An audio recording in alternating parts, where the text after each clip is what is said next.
we can look back, and one of the most profound experiences that I had outside of waking up with a gun in my face for the last time was the last time I got out of jail. And I've shared this a couple times, but this is where this recovery started to stick, because I was out of jail for less than 24 hours.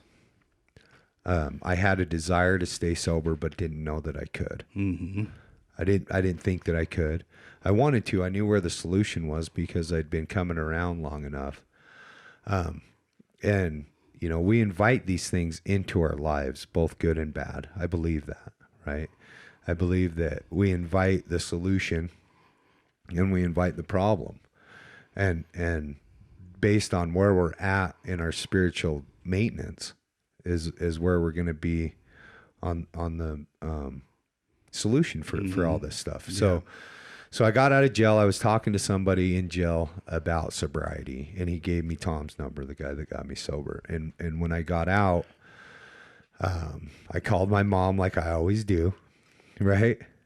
And she got me a hotel room because, again, I was living on self, so I had nothing. Mm-hmm. Yeah. A good example of me. Did you have underwear this time? Yeah. Okay. Well, I think. Okay.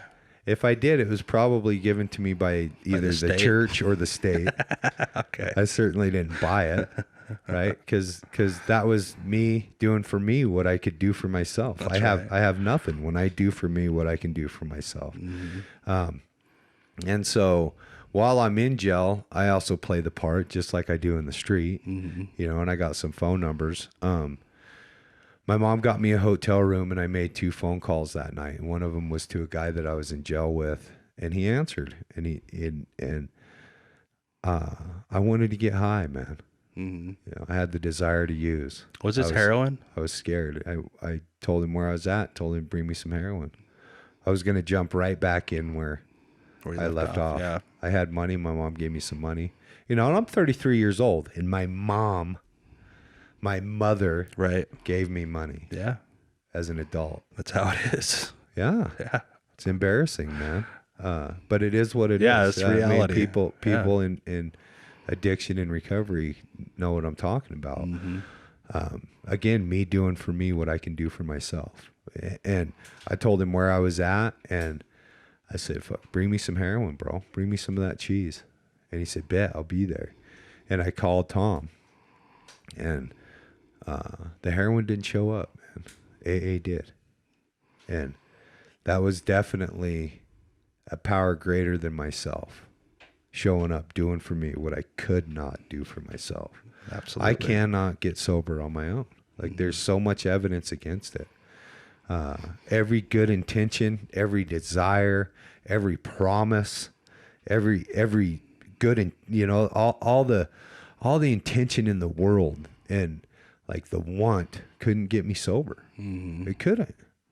I tried and tried and tried to vow it off and change substances and go to therapy and lie to my therapist. Who knew that honesty was going to work? Yeah. At one point I prayed to be sober, and I sit here sober. So like you said, how dare I? Like you said. Like you said, I said. Yeah. Like I said that you said. How fucking dare I Yeah. deny the power of this thing? And I love that story, Willie. I love that story. Every time you tell that story, I'm just like, that is such a cool, because we don't always get such clear examples. They're not always so black and white. And that is just so A or B. And Yeah. A showed up, and it is just such a clear example of that happening. And so I appreciate every time you share that story. thanks.